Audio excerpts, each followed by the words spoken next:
우리 중에 거하시는 주님, 우리는 갈 길 모르오니 주여 말씀하십시오.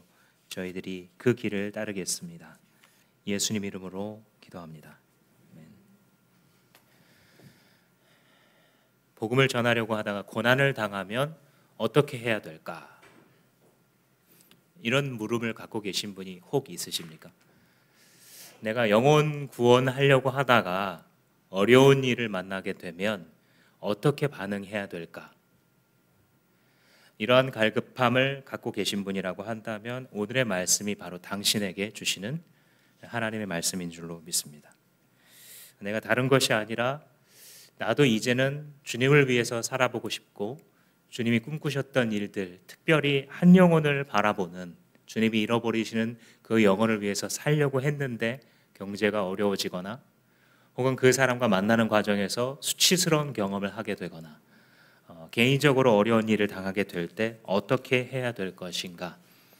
오늘 우리가 읽은 본문은 내가 너로 담대히 말하게 하겠다라는 말씀을 우리에게 주고 계십니다.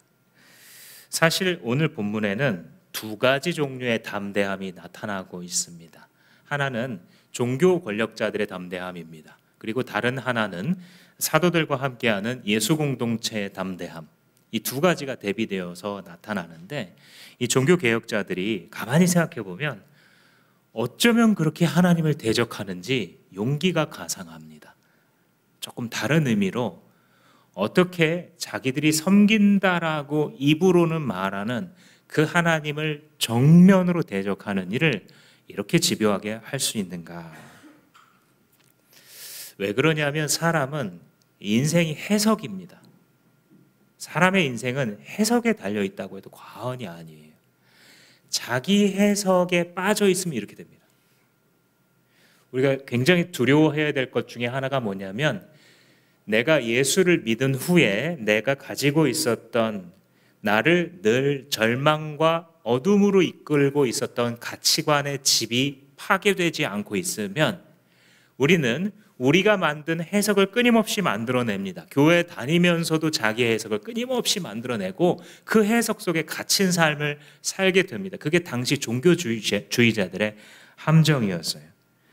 그래서 사실 우리는 성경을 읽으니까 다 보이지만 그 당시 자기의 해석에 빠져 있어서 자기 세계를 살고 있는 사람들은 객관적인 실체를 보지 못해요. 우리가 신문지상에서 보고 있는 여러 유명인들과 정치인들이 자기 세계에 빠져서 혼자 자기만의 세계에 살고 있는 모습을 볼 때 기괴하죠.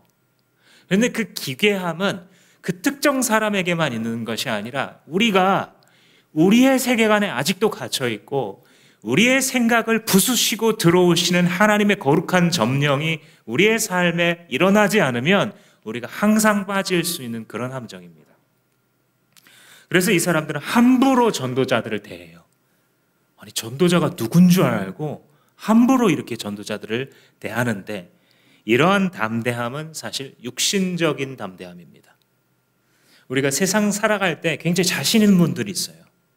굉장히 용기가 있고 막 어떤 불굴의 어려움도 일어날 것 같은 용맹을 보여주는데 가만히 보면 육적 담대함입니다. 육적인 담대함은 자기 세계에 빠져들게 만들므로써 자기가 하지 말아야 될 일과 생각과 행동을 한다는 면에서 차라리 겁쟁이보다 못합니다. 또 하나의 담대함은 이 제자들이 보여주는 담대함이고 전도 공동체의 담대함이죠. 이것은 영적인 담대함입니다.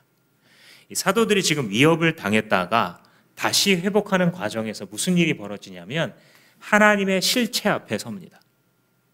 하나님이 얼마나 크신 분이신지를 우리가 보기 시작하면 세상이 작아 보입니다. 하나님의 크심이 보이지 않잖아요. 세상이 이렇게 큽니다. 거대한 산 같아서 도저히 내가 넘어갈 수 없는 절망. 그게 하나님이 내 속에 쪼그러들었다는 증거예요. 요한과 베드로의 이 공동체가 보여주는 건 뭐냐면 사실은 거대해요. 육신적으로 보면 이 종교 권력자들의 무리가 엄청나게 큽니다. 도저히 극복할 수 없어요. 계란으로 바위치기입니다. 그런데 하나님의 실체 앞에 서니까 그게 쪼그라드니까 담대해지는 거예요. 그래서 영적 담대함이라고 하는 것은 하나님 앞에서 살아가는 사람에게 주어지는 주님께 헌신된 삶의 재확신이다, 이렇게 말을 할 수 있습니다. 구약 성경에도 이런 비슷한 장면들이 꽤 많이 나오는데, 그중에 사무엘하 10장에 보면 다윗이 이웃한 나라에 사신을 보냅니다. 암몬이라고 하는 나라의 왕이 죽어서 조문객을 보내는 거예요. 왜냐하면 살아생전에 자기랑 좋은 화친 관계를 맺은 왕이었거든요. 근데 그 암몬 왕이 죽고 아들 나하스가 왕위에 올라갔을 때에 이제 자기 아끼는 사람들을 아마도 사신으로 보냈겠죠. 오른팔 같은 사람들이 가서 조문을 하는데, 이 암몬 왕 나하스에게 주변에 있는 신하들이 뭐라고 조언을 하냐면, 왕이시여, 정말로 저 야심 많은 다윗 왕이 당신 아버지 돌아가신 슬픔 위로하려고 사신들 보낸 것 같습니까? 아니면 그 조문을 핑계로 우리나라의 정세를 살피고 국방력을 스파이처럼 빼내가려고 보낸 거겠습니까? 이 말을 듣고 암몬 왕 나하스가 돕니다. 그래서 수치를 가하는데 엄청난 수치를 가해요, 이 사신들한테. 이 흔히 학자들이 사회학 공부를 하다 보면 동서양의 문화를 비교할 때 수치와 명예의 문화다, 이런 얘기를 많이 쓰고 꽤 잘 맞아 떨어지거든요. 그러니까 서양 사람들은 워낙 이제 개인주의니까 남이 뭐라고 하든 I don't care 이렇게 이제 해버리는데, 동양 사람들은 옆 사람이 나를 어떻게 평가하나가 너무 중요하다는 거죠. 그래서 명예가 짓밟혔다고 생각하면 막 목숨도 불사하는 복수를 하는 이런 문화를 가지고 있죠. 우리나라도 마찬가지입니다. 그래서 다른 나라들과 달리 명예훼손 뭐 이런 게 죄로 따로 잡힐 정도로 우리 사회가 명예와 수치 사회인데, 중동 지방도 마찬가지입니다. 이스라엘도 다를 바가 없어요. 명예가 목숨보다 소중합니다. 그런데 그런 이스라엘 사신들에게 암몬 왕 나하스가 어떻게 하냐면, 이 수염을, 당시 사회에서는 이 어른의 품격을 말해주는 게 수염이라서 수염을 잘 자르지 않습니다. 그런데 이 수염의 절반만 밀어버립니다. 굉장히 우스꽝스러운 광경이 되는 거죠. 그리고 옷을 그대로 두는데 엉덩이 부분만 동그랗게 도려냅니다. 그래서 볼기짝 2개가 노출되게 사신들의 옷을 잘라버렸어요. 엄청난 수치죠. 이 사람들이 지금 무슨 동네 어린이들이 놀다가 장난치는 게 아니고 그 나라의 대사입니다. 다윗 왕을 대신해서 온 거예요. 그의 총애를 받는 사람이 이런 수치를 당하고 모욕을 당했습니다. 위협감도 느껴졌겠죠. 웃기지 마 하면서 자신들의 머리칼을 틀어잡고 수염을 깎을 때 수치심과 동시에 죽음의 공포를 느낄 수밖에 없겠죠. 그때 다윗 왕이 가만히 있었을까요? 이걸 자기에 대한 모욕으로 받아들이고 전쟁을 겁니다. 그래서 그 전쟁의 결과로 암몬은 자기들이 자랑하는 기병대 병거의 700승을 잃어버립니다. 아마 거의 나라가 망하는 수준이죠. 4만 명의 정예 마병들을 잃어버리게 됩니다. 그래서 현대 국가에서도 강대국 대사를 함부로 건드리는 그런 바보 같은 짓을 잘 하지 않죠. 그러니까 하나님의 사람들, 복음 전도자들이 가지고 있는 확신이라는 게 이런 거예요. 하나님이 날 보호한다. 그리고 경험상 정말 그러해요. 복음 전도자로 영혼을 케어하는 목양자로 살아가다 보면 절대 나 스스로를 보호할 수 없는 지점이 와요. 절대 수치를 안 당할래 안 당할 수 없는 지점을 경험하는데, 예수님이 그러셨으니 우리가 그런 길 가는 건 너무 당연한 거겠죠. 우리가 모욕당하고 수치당하고 자존심 짓밟히고 때로는 위협과 협박을 당하는 것도 너무 당연한 거라고 생각합니다. 근데 그때 주님이 보여주세요. 내가 보호한다. 내 종은 내가 보호한다. 이게 있습니다. 그래서 사는 거 아니겠습니까? 하나님의 사람들이 이 땅을 살아갈 때 담대해질 수 있는 이유가 있다면 하나님의 실체 앞에서 다시금 자기의 위치를 발견하는 것입니다. 본문으로 들어가 보자면 이 23절 말씀에 베드로와 요한이 풀려났다라는 말을 하잖아요. 그러니까 이제 이게 배경이 한번 잡혀서 체포 구금이 된 상태였다가 풀려나는 겁니다. 왜 체포가 됐냐면 지난주일에 우리가 살펴본 말씀과 같이 예루살렘 성전으로 들어가는 문 중에서 가장 성전으로 직통으로 통하는 문이 아름다운 문, 미문이었는데 그 앞에서 40여 평생을 구걸하면서 살아온 지체장애인이 있었던 거죠. 일어나지 못하는. 그 사람은 늘 그 자리에서 구걸하고 있었기에 베드로와 요한이 올 때도 저 사람들이 뭘 좀 줄까? 빵 한 조각 줄래나? 은화 한 입 줄래나? 이런 기대감을 가지고 바라보는 게 그의 이 구걸하는 사람의 시선이었죠.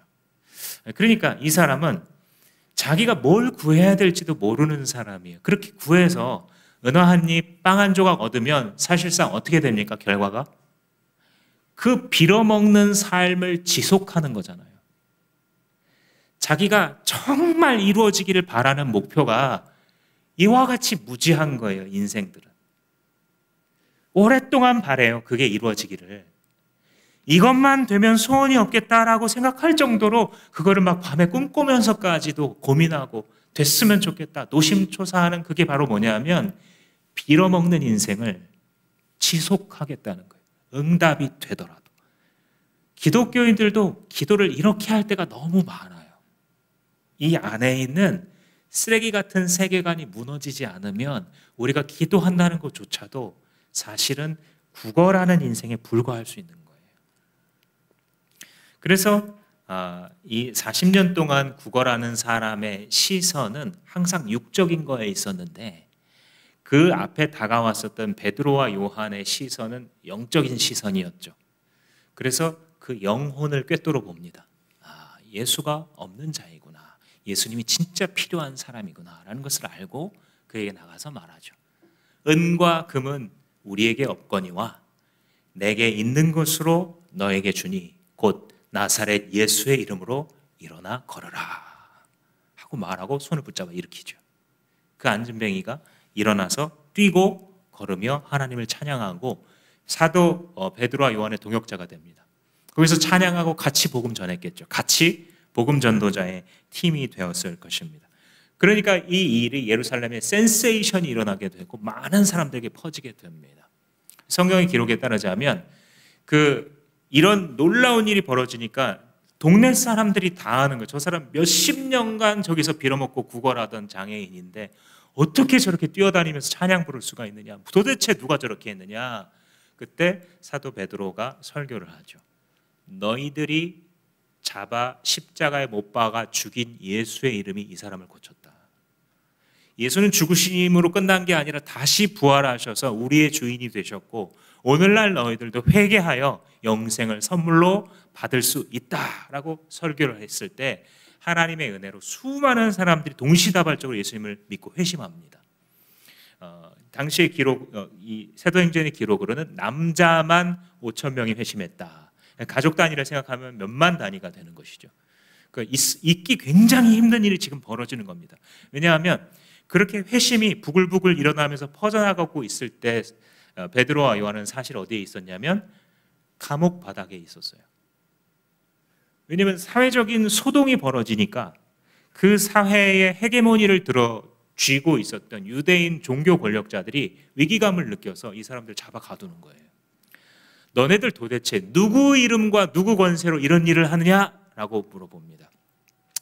이게 무슨 말이냐면 우리한테 허락 안 받고 왜 그런 일을 하고 있어 이런 거예요. 왜냐하면 자기들이 이걸 허가할 권리가 있다라는 거예요. 이 권한, 누군가가 뭐를 할 권한이 있느냐 없느냐, 그건 지금 대한민국 땅에서도 큰 논쟁이죠. 공적인 영역에서 그럴 권한이 있어 없어. 당시에도 너네들이 이런 예수의 이름으로 이런 걸 자꾸 말하는데 너네들한테 그런 권한이 있어? 누구 이름으로 이것을 행하느냐는 권세에 관한 질문을 하고 있는 거예요.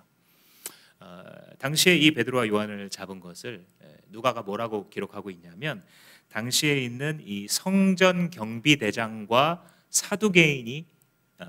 사두개인들이 이 두 사도를 붙잡았다 이렇게 얘기를 합니다. 성전 경비대장은 누구냐면 성전에서 일어나는 모든 일에 대한 치안과 질서를 유지하는 일을 하는 사람으로서 오늘날로 보자면 경찰청장쯤에 해당하는 사람이에요. 막강한 공권력과 힘을 갖고 있어서 당시의 대제사장과 거의 비등할 정도로 힘을 가진 사람이에요. 그 사람이 지금 이 베드로와 요한을 수하들 데리고 잡으러 온 겁니다. 사두개인은 누구냐면 바리새파와 더불어서 양대 산맥을 이루는 당시의 파워 엘리트 집단이에요. 유대 사회에. 바리새인들은 하나님의 말씀을 우리가 지키면, 율법을 지키면 하나님의 나라가 임한다라고 해서 영적으로는 백성들의 존경을 더 받았었던 집단이에요. 근데 사두개인은 굉장히 현실파예요. 현실 정치를 통해서 하나님 나라를 세워야 된다라고 믿고 주장하는 사람들이에요. 어느 정도 현실적이냐면 부활을 믿지 않고 천사를 믿지 않고 영적인 세계를 믿지 않습니다. 그래서 하나님 나라가 오게 하려면 오히려 로마에게 협력해 줘야 된다라고 했어요. 왜냐하면 협력 노선을 걸어야 우리 민족이 생존할 거 아니냐. 그래야 나중에 하나님 나라도 있고 뭐도 있지. 이 민족이 말살당하면 도대체 무슨 소용이 있느냐, 이런 현실적인 생각을 가지고 정치력을 키우기 위해서 노력했고 성공했습니다. 그래서 비록 사두개파는 당시에 인구로 보면 소수였지만 다수 사내들인 공의회라고 하는, 오늘날 우리로 말하자면 의회 같은 곳이죠. 거기서 다수당을 점한 것이 사두개파였고 절대 권력을 갖고 있었습니다.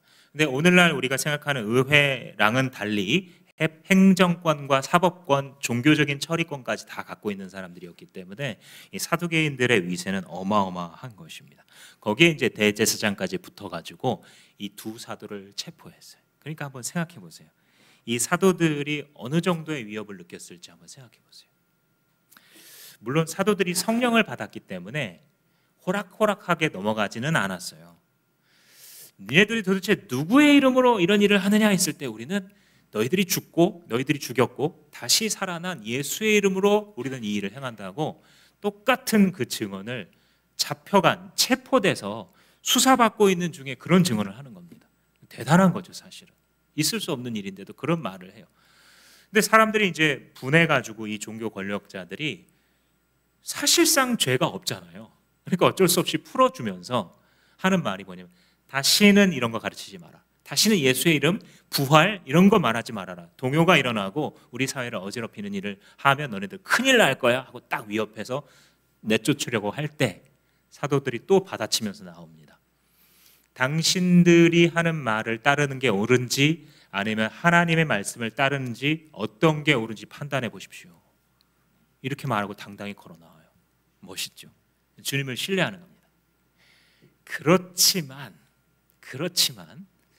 당시에 기세등등한 이 집단 앞에 둘이 포박당해가지고 감옥 바닥에 있으면서 수사받고 위협당하고 협박받을 때 그 압박감이 없었겠습니까? 있죠. 사람은 약한 존재예요. 생각보다. 사람을 이렇게 포승줄로 묶어놓고 앉혀놓고 신문하면 사람들은 심리적으로 이렇게 꺾여버리는 겁니다. 근데 이제 그 상황에서 그들이 두려워할 수밖에 없고, 실제로 사도행전 12장에 보면 이 정치 세력들이 사도 야고보를 죽이거든요. 그러니까 이 위협은 실제적인 거예요. 어떤 온실 속에서 이루어지는 일이 아니라 이들은 지금 실제 전투장에서, 실제 시장에서 자기의 영성을 유지하고 있는 것입니다. 그리고 나서 이제 오늘 본문에서 풀려 나가지고 그 감옥에서 풀려 나오자마자 달려간 곳이 있어요. 어디였을까요? 그게 바로 교회 공동체였죠. 오늘 본문의 표현으로는 동료들에게 가서 이렇게 되어 있어요.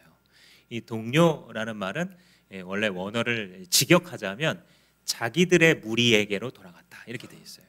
그러니까 원래 거기 속한 사람들이다라고 하는 그 뉘앙스가 강하게 오죠. 원래 자기 무리에게로 있었다가 잡혀가서 다른 곳에 격리되어 있고 큰 위기 상황 가운데 있다가 다시 본래 자기가 속한 곳으로 돌아갔다 이런 뜻이에요. 그래서 이 공동체라고 하는 것은 뭐냐면 고난을 함께하는 무리들이에요. 고난을 함께하는 무리들이 바로 공동체예요.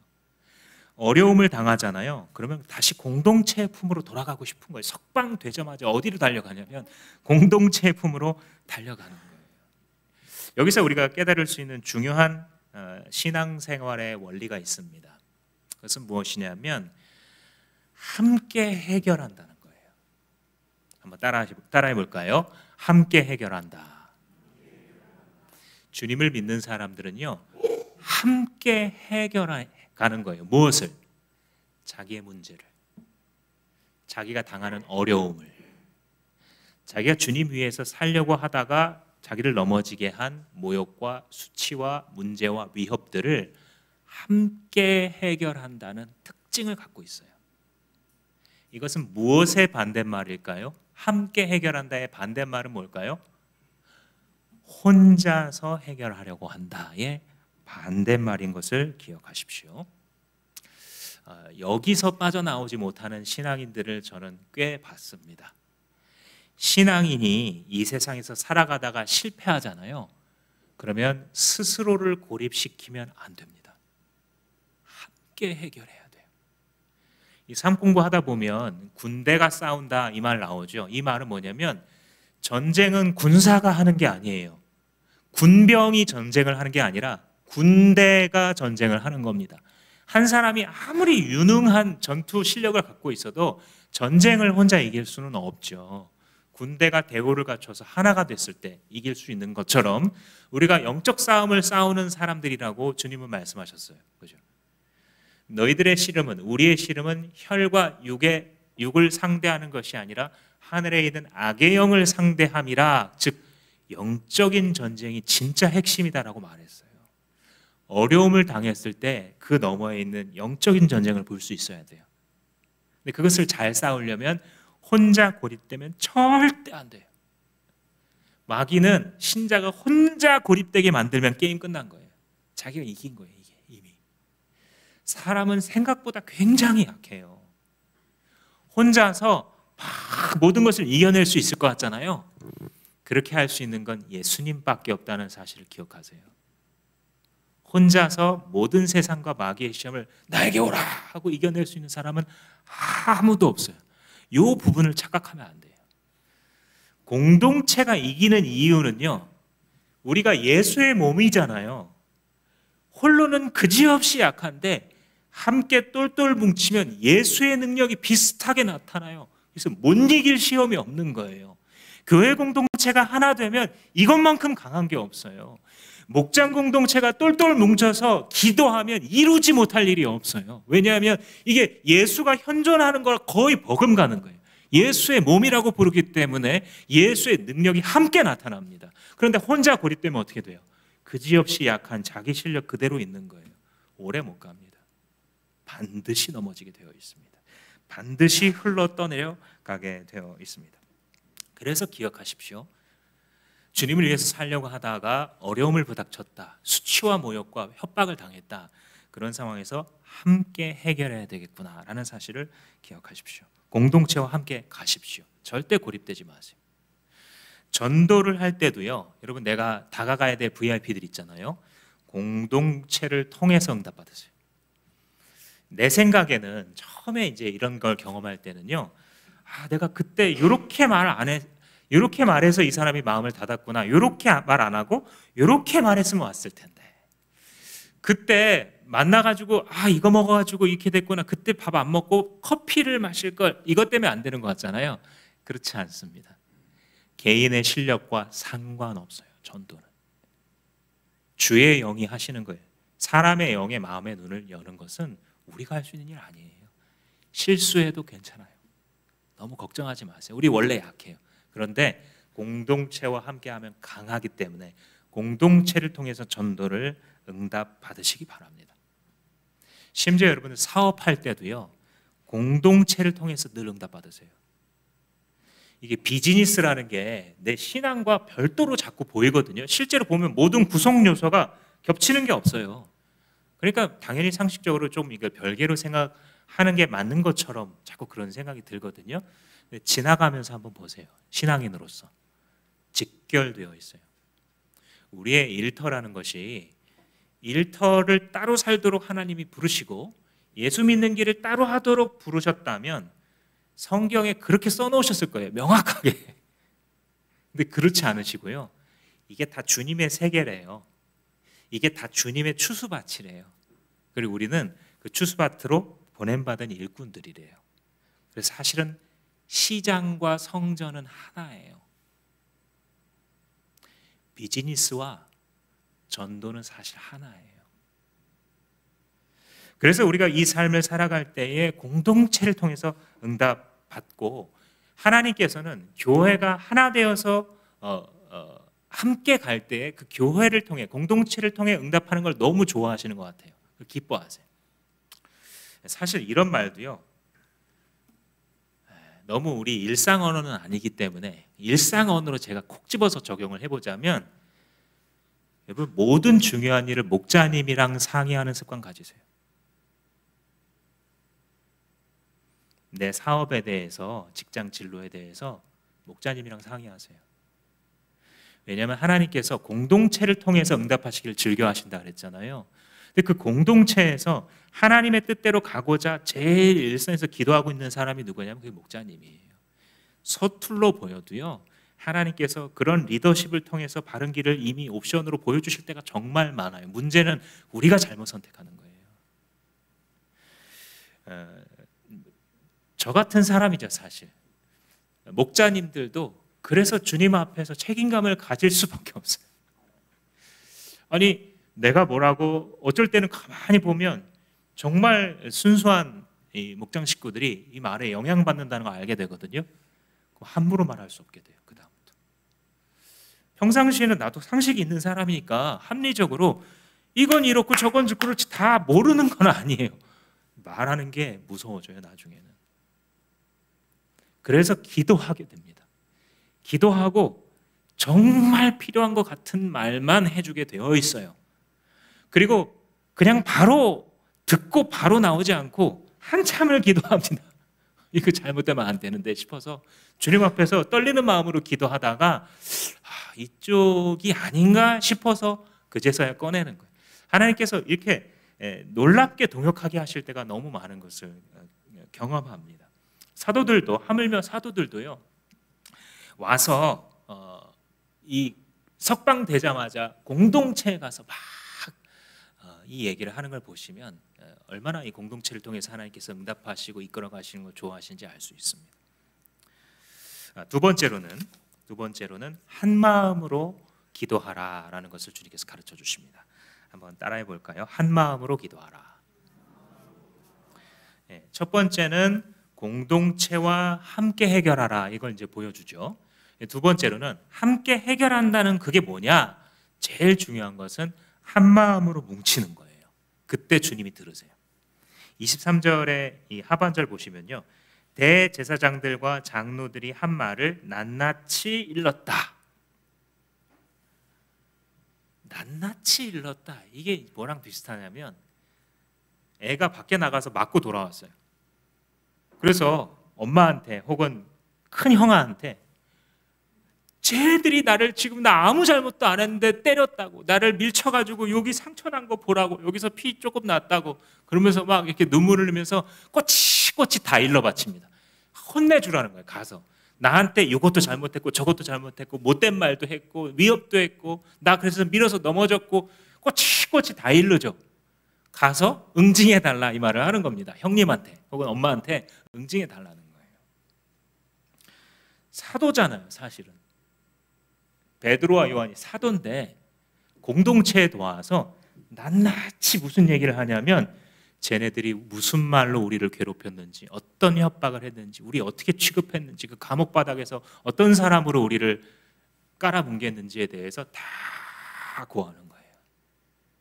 이게 공동체입니다. 그래서 공동체가 서로 낱낱이 고할 수 있는 사이가 되잖아요. 그러면 여기서부터 맛이 나요. 예수 믿는 자들의 향기가 여기서부터 시작되는 거예요. 우리가 정말 하나님께 구해야 될 게 있어요. 하나님, 우리 교회 공동체가, 우리 목장 공동체가 누군가 한 사람 어려운 일 당하면 빨리 달려가고 싶은 곳, 그죠? 빨리 달려가서 이런 일이 있었다고 내 얘기 좀 들어달라고, 그죠? 그러고 싶은 곳이 되도록 기도해야 돼요.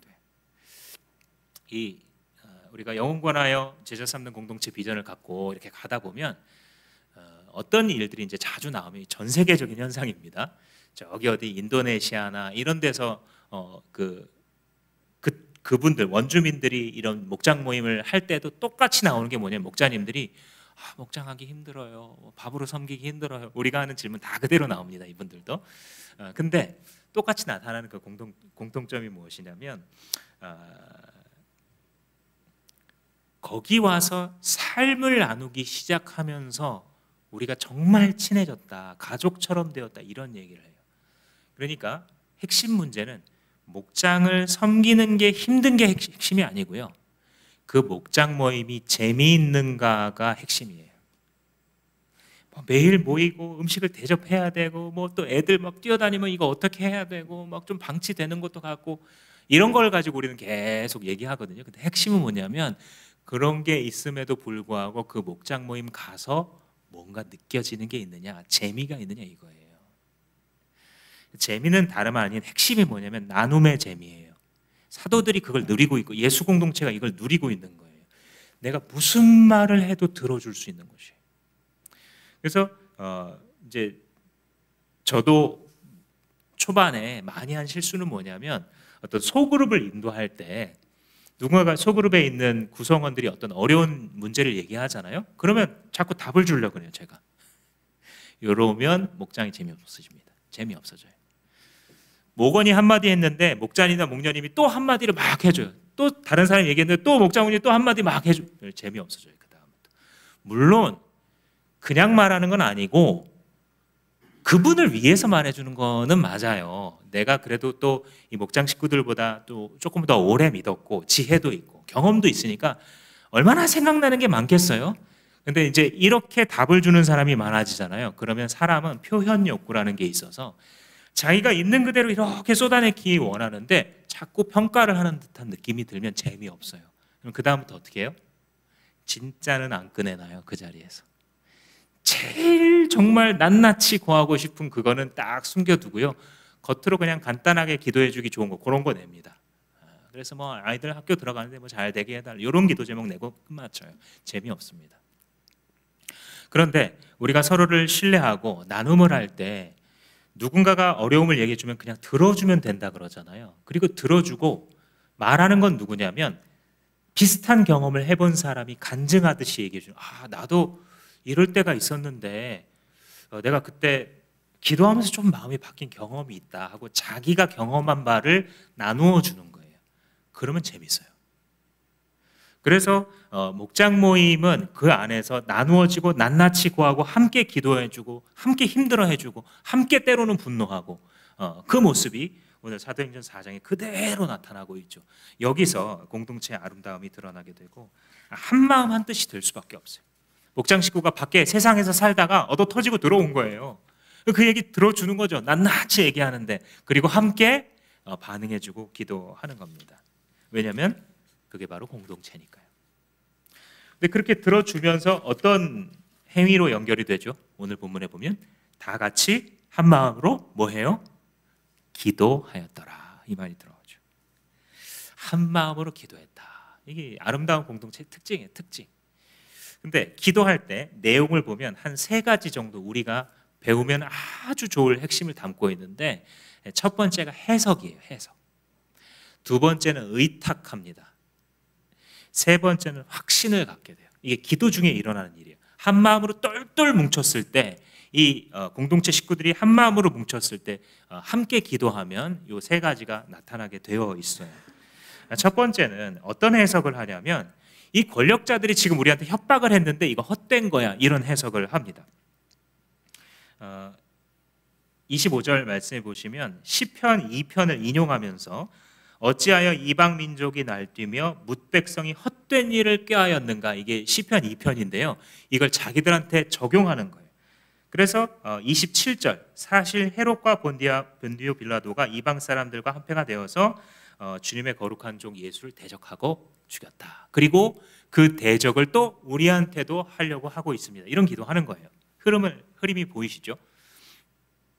근데 여기서 무슨 말을 하냐면, 시편 2편의 다윗도 자기의 경험 속에 어찌하여 하나님의 백성인 우리에게 이방 백성이 저렇게 칼과 창을 들고 쳐들어오느냐. 물론 세상적으로는 너무 위협적이다.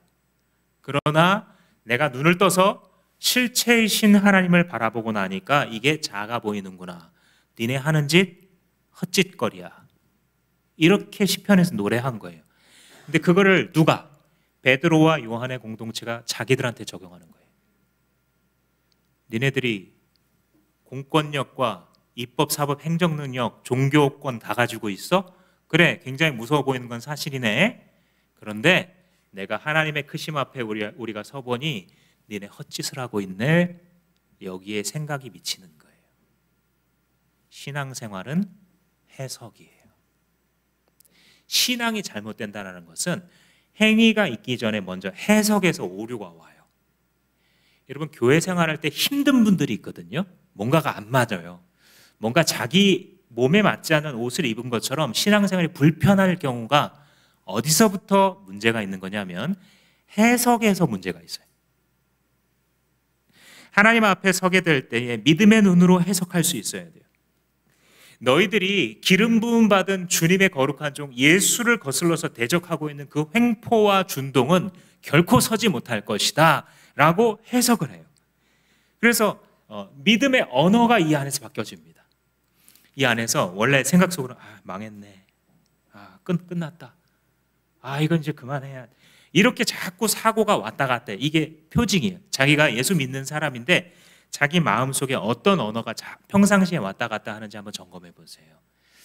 제일 쉬운 거는요, 부정, 긍정 중에 뭐가 많은가를 한번 보세요. 어떤 일이 벌어지면 어떤 사람이 내 앞에서 어떤 행동을 하거든요. 근데 주로 어떤 생각을 내가 많이 하는지 한번 생각해 보면 그게 내 상태예요. 그게 내가 짓고 있는 해석의 집이에요. 딱 보면 저 사람 저게 안 됐네, 저 사람 저게 문제야. 사람을 볼 때 이게 좀 자주 보이잖아요.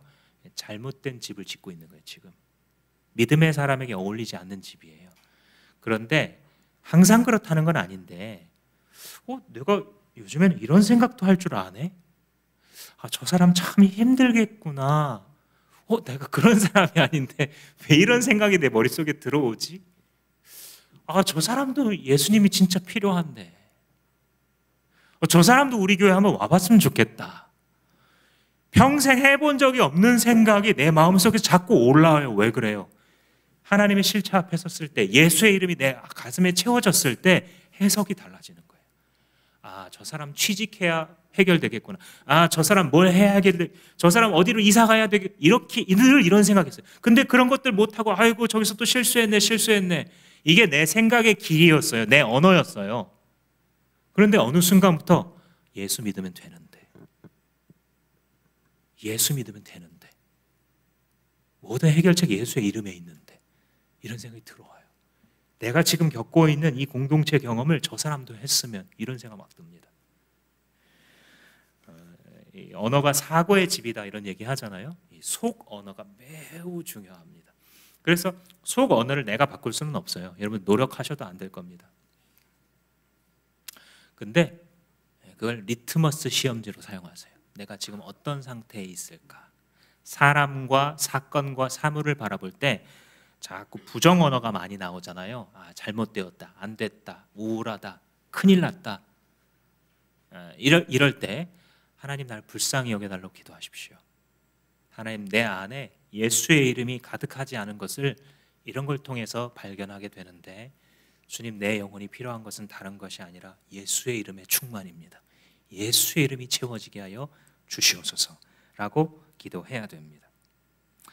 그렇게 기도할 때 중요한 깨달음을 하게 되는데, 27 하반절과 28절에 보시면 저들이 거룩한 종 예수를 대적하여 주님의 권능과 뜻으로 미리 정해두신 일들을 모두 행했습니다. 매우 흥미로운 말인데요, 저는 아마도 이들이 기도하는 중에 깨달은 부분이라고 생각해요. 이게 뭐냐면 그들이 예수님 잡아 죽이려고 했는데 하나님의 뜻이 거기서 이루어진다는 거예요. 이해가 되세요? 패션 오브 크라이스트 같은 영화 보면 예수님이 계속 체포되고 가려는 데가 팔아넘기고 때 사단이 씩 웃거든요. 사단이 득의하는 거예요. 자기의 뜻을 이루는 거예요. 그러니까 웃죠. 근데 사단이 웃고 자기의 뜻이 성취되는 그 위로 뭐가 떨어지냐면 하나님의 나라와 하나님의 뜻이 떨어져 버려요. 사단을 집 뭉개버려요. 사단의 승리하는 순간이 예수가 승리하시는 순간이에요. 놀라운 영적인 반전이죠. 세상이 우리를 위협하는 자들이 마귀의 배후 세력이 자기의 뜻을 이루는 것 같다니까요. 근데 그 순간에 하나님 앞에 서 있는 예수와 예수의 잔당들이 예수의 그 제자들이 하나님 뜻이 그 순간에 이루어지는 것을 경험하는 거예요. 여기에 하나님의 그 권능과 뜻으로 미리 정하여 두신 이게 프리데스틴드예요. 하나님의 예정하신 구속의 가장 핵심이 언제? 사단이 득이한 것 같을 때 이루어졌더라고요. 하나님은 어떻게 당해요? 사단이 못 당하는 거예요. 하나님의 사람들 세상에 어떻게 넘어뜨려요? 하나님의 사람들이 자기 자리에만 있다면. 거룩한 종 예수를 핍박하고 죽인 것조차도 하나님의 뜻에 속한 것이었고, 그들이 아무리 날뛰고 그들이 아무리 힘을 써도 결국은 하나님의 뜻이, 하나님의 하고자 하신 일을 막을 수 없고 도리어 성취하게 된다. 도리어 예수 십자가 안에 있었던 구속의 은총이 바로 그 순간에 이루어진다. 그래서 이런 기도할 때 해석이 제일 중요하고, 그 해석만 바르게 하면 그 다음에 내가 주님께 의탁을 할 수 있게 돼요. 의탁이라고 하는 증거가 우리 기도 중에 나타나는데, 맡기는 거예요. 맡기는 거. 오늘 본문에 보시면 29절에 주님이 이제 그들의 위협함을 내려다보시고 종들로 하여금 담대히 말할 수 있게 해주시고 이런 능력을 허락해 주십시오. 기도를 쭉 하죠. 이게 뭐냐면 내가 할 수 없는 부분을 주님께 맡기는 거예요. 의탁행위예요. 한번 생각해 보세요. 그들이 우리를 위협하는 거 내가 바꿀 수 있어요? 없어요? 못 바꾸죠? 그죠? 그럼 내가 할 수 있는 건 뭐예요? 하나님의 주권을 인정하는 거예요. 그죠? 보통 우리가 근데 어떻게 해요? 이 두 개를 바꿔요. 그래서 자기가 바꿀 수 없는데 그것 때문에 주구장창 걱정합니다. 어차피 내가 못 바꾸는데. 사람은 굉장히 연약하거든요. 다른 사람에게 요만큼도 그 마음을 바꿀 수 없어요. 그게 내 자식이어도.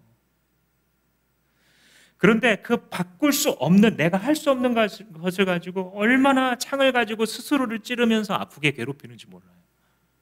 근데 그 결과 어때요? 내가 할 수 있는 것도 안 해요. 내가 할 수 있는 게 뭔데요? 주님의 주권을 인정하고 그 앞에 엎드리는 거예요. 그래서 기도하는 사람은 많은 걸 하나님께 맡겨버리기 때문에 자기 일을 잘할 수밖에 없어요. 되게 간단한 원리예요. 이 사람이 이 10kg짜리 가방과 90kg짜리 무게추를 쥐고 있으면 너무 힘들죠. 90kg짜리를 내려놓기 전까지는 깔려 죽을 것 같은 거예요. 근데 옆에 와서 그러는 거예요. 90kg짜리 왜 쥐고 계세요?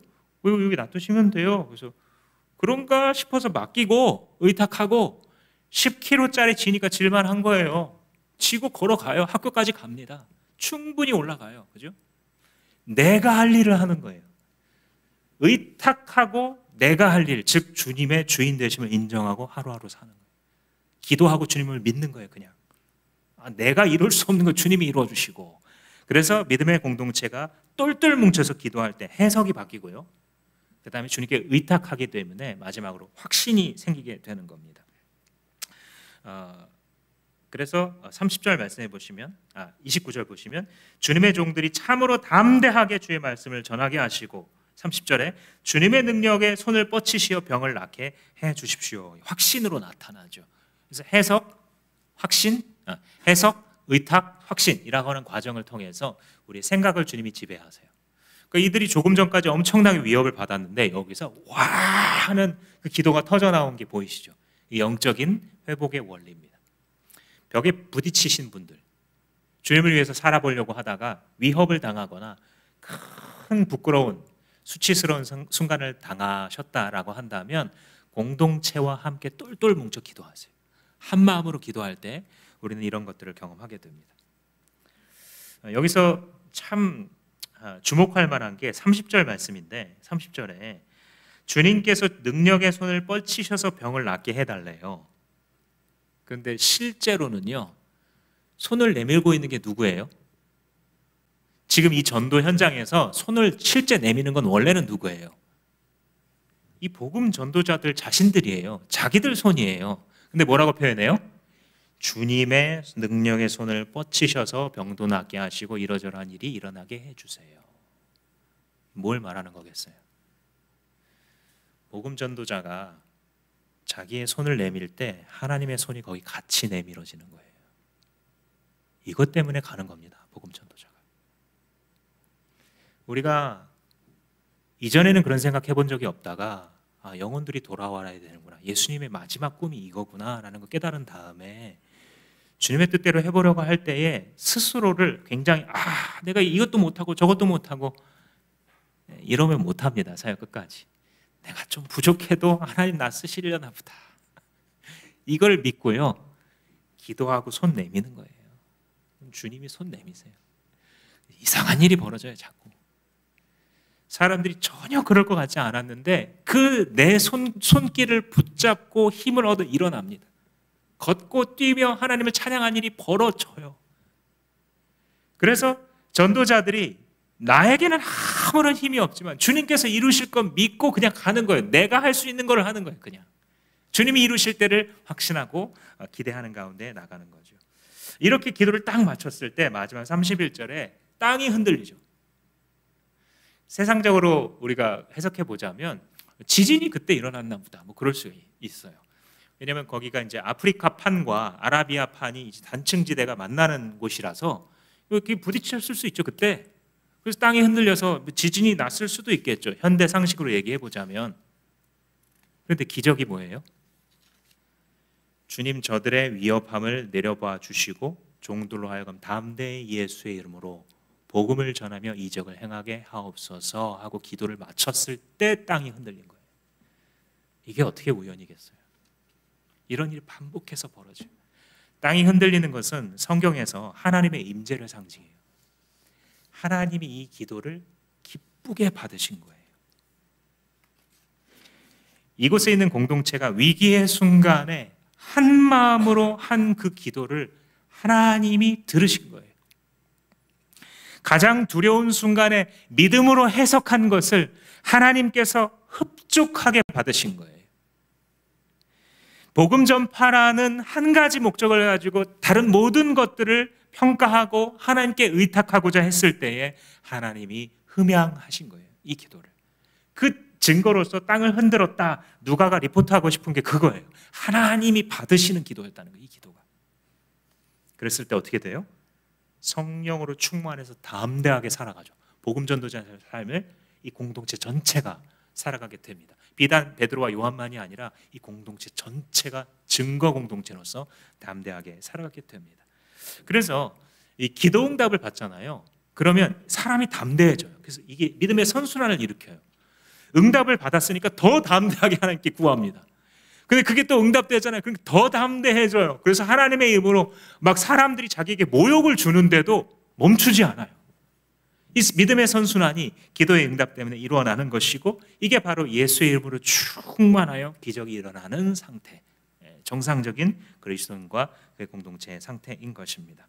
따라서 우리가 믿음으로 드리는 기도는 그 자체로 예수 그리스도의 임재예요. 믿음의 공동체가 똘똘 뭉쳐서 드리는 그 기도는 하나님을 초청해요. 하나님이 일하시도록 불러일으켜요. 조금 더 정확하게 말해보자면 믿음의 기도는 하나님의 일하심 속으로 우리가 들어가는 통로예요. 네, 우리 눈으로 볼 때 하나님께서 이곳에 오셔서 우리 기도를 통해 일하기 시작하는 것처럼 보이는 것이죠. 사랑하는 성도 여러분, 믿음으로 살고 복음 전하려고 하다가 벽에 부딪히셨습니까? 그게 개인적인 문제가 됐든 아니면 정말 사역 현장에서 일어나는 일이든 간에 상관없습니다. 공동체의 품으로 달려가십시오. 홀로 해결하려는 오류에 빠지지 마십시오. 절대 고립되지 마십시오. 교회가 아니고서는, 공동체가 아니고서는 나는 약한 한 인간에 불과하구나라는 사실을 늘 깨달으시면서 어려울수록 더 공동체의 품으로, 어려울수록 더 예수의 품으로 가도록 여러분들 결단하시기 바랍니다. 또한 여러분, 사랑으로 권면합니다. 지금 현재 어려운 일을 당하고 계신 분들은, 고난을 당하고 계신 분들은 하나님이 기도로 부르신다는 사실을 깨달으십시오. 기도의 부르심을 받은 사람들과 한자리에 모여서 한 마음으로 똘똘 뭉치십시오. 하나님께서 거기에 응답하실 것입니다. 힘들고 어려울 때 절대 공동체를 욕하지 마세요. 절대 공동체에 돌 던지지 마세요. 두려운 일이에요. 어려울수록 힘들수록 한 마음이 되시고 고난을 낭비하지 마세요. 고난은 너무나 값진 것이어서 이걸 통해서 내가 예수 그리스도를 닮아가는 수단이라고 얘기하잖아요. 천국을 미리 땡겨서 누릴 수 있게 만드는 것이라고 주님 얘기하시잖아요. 성경. 절대 고난을 낭비하지 마세요. 마지막으로 복음 전도자의 삶을 살고 계신 여러분, 담대하십시오. 당신은 왕의 대사입니다. 하나님께서 당신의 그 문제보다 훨씬 더 크신 분이십니다. 당신이 하나님을 바라볼 때 두려워했던 그 문제가 쪼그러들고 하나님의 실체 앞에서 모든 것들이 상대화되어지는 놀라운 기적이 일어날 줄 믿고 축복합니다.